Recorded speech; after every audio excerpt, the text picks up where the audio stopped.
April, thank you so much for joining us here at FundForum International.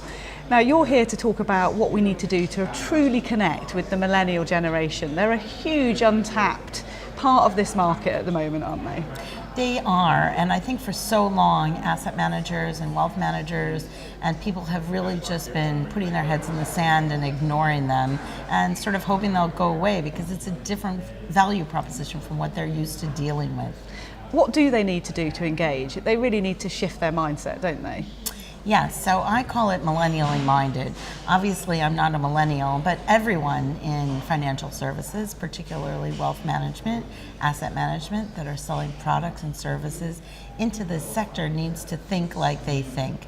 And I think the one-size-fits-all mentality really doesn't work anymore. So the things that are important to millennials are more about experiences rather than products and rather than returns. So they're all about how they feel about things and investing and doing things that feel good to them. More about the experience than the end result. So that means that ESG, which previously has had sort of lip service paid to it, is actually coming to the fore and is going to become more and more important.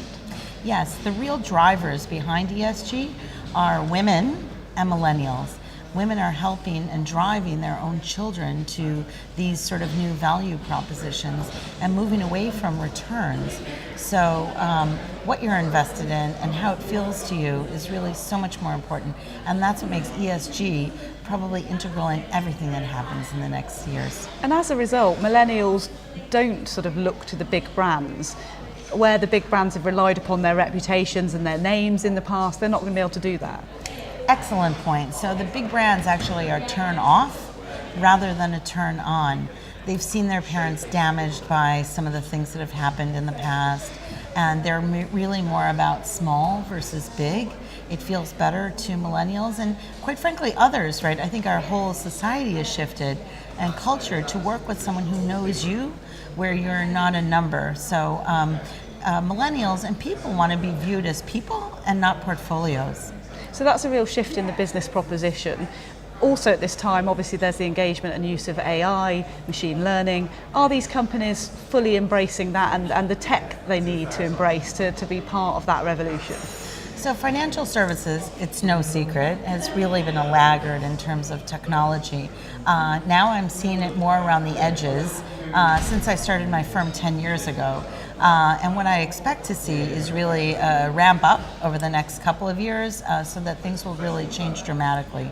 So I'm hopeful that things are going to be moving more toward that. So there's, to answer your question, more lip service now about AI, talking about it, conversation, but it gets stuck in the ROI phase because financial services firms and product firms, funds, want to think about the ROI. And quite frankly, there's not enough time for that or energy. What digital allows us to do is to create products and services and then measure it by data and adjust for that. You mentioned data there, the use of data and sort of innovative technology. How important is that and how are these companies starting to adopt that, do you think? So I think, we're just at the inflection point of really understanding data. For years we've been collecting and creating data, but now we have AI and other machine-based learning that helps us really understand data.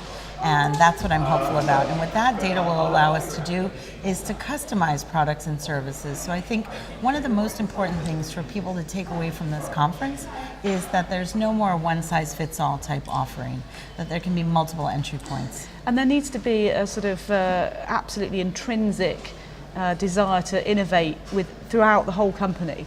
Because you described earlier that companies shouldn't just have a chief innovation officer. It should be absolutely integral. Yes, totally. So I find that many firms will have someone who's head of thought leadership or a chief innovation officer, and that can't reside in one department. That needs to be imbued throughout the entire organization, and everyone needs to feel empowered to make innovative suggestions, thoughts, and create change within organizations. You talked there about this conference, what it does in terms of bringing people together. There's 1,500 delegates here.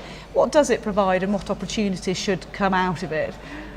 So, now today with digital, of course, and online, we can have conversations online where we're on LinkedIn, we're on Twitter, we're on Facebook, and having conversations about all of these important topics. But it certainly doesn't replace the offline conversations. So the value of this conference is to be able to take online relationships and meeting points and then bring them offline for real life conversations, just like we're having right now. April, it's been so great to talk to you. Thank you for that conversation. Thank you.